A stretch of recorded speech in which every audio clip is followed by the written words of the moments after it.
ولیمہ اور ضیافت کا بیان۔ ولیمہ تو سبھی لوگ جانتے ہوں گے، نکاح کے بعد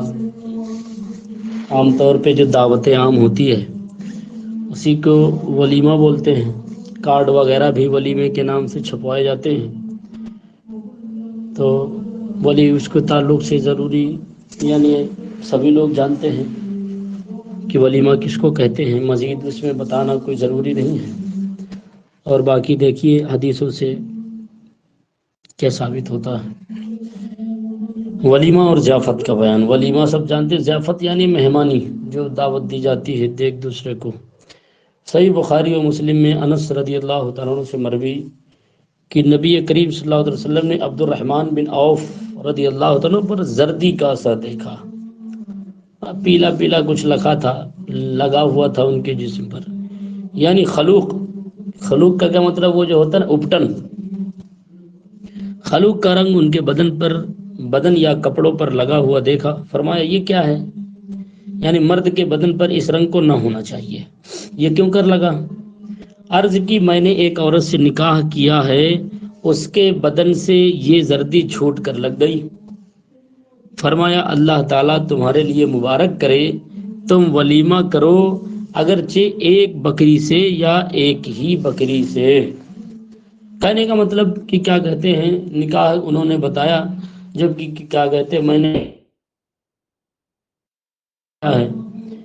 اور اسی کے جسم کی زردی کا کچھ اثر میرے جسم میں آ گیا،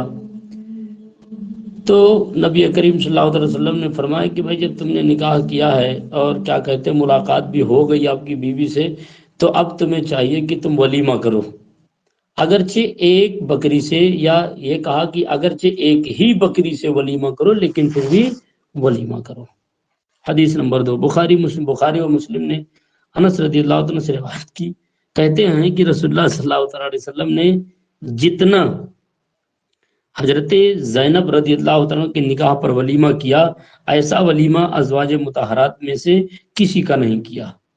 ایک بکری سے ولیمہ کیا، یعنی تمام ولیموں میں یہ بہت بڑا ولیمہ تھا کہ ایک پوری بکری کا گوشت پکا تھا اس ولیمے میں۔ صحیح بخاری شریف کی دوسری روایت انہی سے ہے کہ حضرت زینب بنت جحش رضی اللہ تعالیٰ کے زفاف کے بعد جو ولیمہ کیا تھا، لوگوں کو پیٹ بھر روٹی گوشت کھلایا تھا۔ حدیث نمبر 3، صحیح بخاری میں انس رضی اللہ تعالیٰ سے مروی کہتے ہیں کہ خیبر سے واپسی میں خیبر و مدینہ کے مابین صفیہ رضی اللہ تعالیٰ کے زفاف کی وجہ سے 3 راتوں تک حضور صلی اللہ علیہ وسلم نے قیام فرمایا۔ میں مسلمانوں کو ولیمہ کی دعوت میں بلا لایا، ولیمہ میں نہ گوشت تھا نہ روٹی تھی۔ حضور صلی اللہ علیہ وسلم نے حکم دیا، دسترخوان بچھا دیے گئے، ان پر کھجوریں اور پنیر اور گھی ڈال دیا گیا۔ یہی ولیمہ ہوا تھا حضرت صفیہ رضی اللہ تعالیٰ کے نکاح کے بعد ولیمے میں۔ امام احمد و ترمذی، ابو داود، ابن ماجہ کی روایت میں ہے کہ حضرت صفیہ رضی اللہ عنہ کے ولیمہ میں ستو اور کھجوریں تھی۔ حدیث نمبر 4، صحیح بخاری و مسلم میں عبداللہ بن عمر رضی اللہ عنہ سے مروی کہ رسول اللہ صلی اللہ علیہ وسلم نے فرمایا، جب کسی شخص کو ولیمہ کی دعوت دی جائے تو اسے آنا چاہیے۔ صحیح مسلم میں جابر رضی اللہ تعالیٰ عنہ سے مروی کہ رسول اللہ صلی اللہ علیہ وسلم نے فرمایا، جب کسی کو کھانے کی دعوت دی جائے تو قبول کرنی چاہیے، پھر اگر چاہے کھائے چاہے نہ کھائے، یعنی کوئی اگر دعوت دے تو اس کی دعوت قبول کر لو، اس کے بعد پھر جانا یا نہ جانا یہ سب بعد کی بات ہے۔ شروع اتنا کہہ دو کہ یار آپ فلاں دن دعوت دے رہے ہو، اس دن مجھے اتنا کام ہے میں نہیں آ پاؤں گا، مشکل ہو جائے گا، سمجھ رہے ہیں، تو یہ سب اچھے طریقے نہیں ہیں۔ حدیث نمبر 6، صحیح بخاری و مسلم میں ابو ہریرہ رضی اللہ عنہ سے روایت ہے کہ حضور صلی اللہ تعالی وسلم نے فرمایا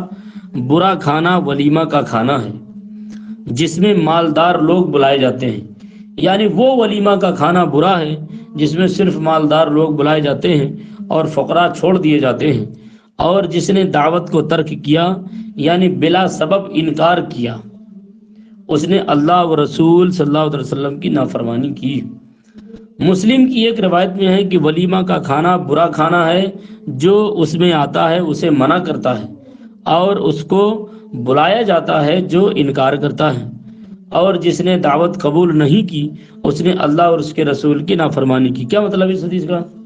یعنی ولیمہ کا کھانا برا کھانا ہے جو اس میں آتا ہے اسے منع کرتا ہے، یعنی جس کو آنا چاہیے، غریب اور مسکین کو آنا چاہیے تو ان کو وہ منع کرتا ہے، اور جس کو نہیں آنا چاہیے وہ اس کو بلاتا ہے، یعنی امیر اور صرف امیروں کو بلاتا ہے۔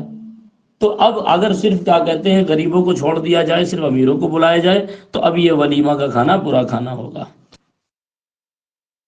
ابو داؤد نے عبداللہ ابن عمر رضی اللہ عنہ سے روایت کی کہ رسول اللہ صلی اللہ علیہ وسلم نے فرمایا جس کو دعوت دی گئی اور اس نے قبول نہ کی اس نے اللہ و رسول عز و جل کی نافرمانی کی، اور جو بغیر بلائے گیا وہ چور ہو کر گھسا اور غارت گری کر کے لوٹا، غارت گری کر کے لوٹا۔ اس لیے بغیر دعوت کہیں جانا بھی نہیں چاہیے اور نہ ہی بغیر بلائے کہیں کھانا چاہیے۔ حدیث نمبر 8، ترمذی نے عبداللہ بن مسعود رضی اللہ عنہ سے روایت کی کہ رسول اللہ صلی اللہ علیہ وسلم نے فرمایا شادیوں میں پہلے دن کا کھانا حق ہے، یعنی ثابت ہے اسے کرنا ہی چاہیے، اور دوسرے دن کا کھانا سنت ہے، اور تیسرے دن کا کھانا سمعہ ہے، یعنی سنانے اور شہرت کے لیے ہے۔ جو سنانے کے لیے کوئی کام کرے گا اللہ تعالیٰ اس کو سنائے گا، یعنی اس کو سزا دے گا۔ سنانے کے لیے مطلب دکھاوے کے لیے، ریاکاری کے لیے جو کام کرے گا پروردگار اس کو اس کی سزا ضرور دے گا۔ حدیث نمبر 9، ابو داود نے اکرمہ سے روایت کی کہ ایسے دو شخص جو مقابلہ اور تفاخر کے طور پر دعوت کریں رسول اللہ صلی اللہ تعالیٰ علیہ وسلم نے ان کے یہاں کھانے سے منع فرمایا۔ کبھی کبھی کچھ لوگ ہوتے ہیں نا، کہیں وہ فلاں آدمی نے دعوت کیا صاحب میں بھی دعوت کروں گا، سمجھ رہے ہو، اس نے ایک بکرا کٹوایا میں 2 بکرا کٹواؤں گا، تو اب یہ کیا کہتے ہیں تفاخر اور دکھاوے کے لیے ہے، تو ایسے لوگوں کے یہاں دعوت نہ کھانے جانا وہی بہتر ہے۔ امام احمد ابو داود نے ایک صحابی سے روایت کی کہ رسول اللہ صلی اللہ علیہ وسلم نے فرمایا جب 2 شخص دعوت دینے بیک وقت آئیں تو جس کا دروازہ تمہارے دروازے سے قریب ہو اس کی دعوت قبول کرو، اور اگر ایک پہلے آیا تو جو پہلے آیا اس کی قبول کرو۔ حدیث نمبر 11، صحیح بخاری و مسلم میں ابو مسعود انصاری رضی اللہ عنہ سے مروی کہ ایک انصاری جن کی کنیت ابو شعیب تھی انہوں نے اپنے غلام سے کہا کہ اتنا کھانا پکاؤ جو 5 شخصوں کے لیے کفایت کرے۔ میں نبی صلی اللہ علیہ وسلم کی مع 4 اصحاب کے دعوت کروں گا۔ تھوڑا سا کھانا تیار کیا اور حضور صلی اللہ علیہ وسلم کو بلانے آئے۔ ایک شخص حضور صلی اللہ علیہ وسلم کے ساتھ ہو لیے۔ نبی کریم صلی اللہ علیہ وسلم نے فرمایا ابو شعیب ہمارے ساتھ یہ شخص چلا آیا، اگر تم چاہو اسے اجازت دو اور چاہو تو نہ اجازت دو۔ انہوں نے عرض کی کہ میں نے ان کو اجازت دی، یعنی اگر کسی کی دعوت ہو اور اس کے ساتھ کوئی دوسرا شخص بغیر بلائے چلا آئے تو ظاہر کر دے کہ میں نہیں لایا ہوں، اور صاحب کھانا کو اختیار ہے اسے کھانے کی اجازت دے یا نہ دے، کیونکہ ظاہر نہ کرے گا تو صاحب کھانا کو یا نہ یہ ناگوار ہوگا کہ اپنے ساتھ دوسروں کو کیوں لایا۔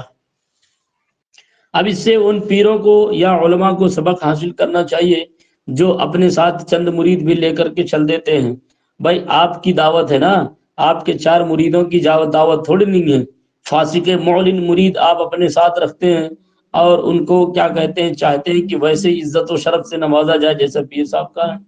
تو ایسے پیر صاحب کو بتا دینا چاہیے کہ بھائی میں ان لوگوں کو اپنے ساتھ لایا ہوں، سمجھ رہے ہیں، اور کیا کہتے ہیں اب آپ ان کو کھلائیں یا نہ کھلائیں وہ آپ کی مرضی پر کیا کہتے ہیں مرکوز ہے، آپ کی مرضی پر منحصر ہے۔ اور اگر نہ لائے ہوں ساتھ تو بتا دیں کہ میں ان لوگوں کو ساتھ نہیں لایا ہوں، آپ کیا کہتے چائے کھلائیں یا مار کے بھگا دیں اپنے یہاں سے، کوئی فرق نہیں پڑتا ہے۔ تو بغیر جتنے لوگوں کی دعوت ہے صرف اتنے لوگ جائیں۔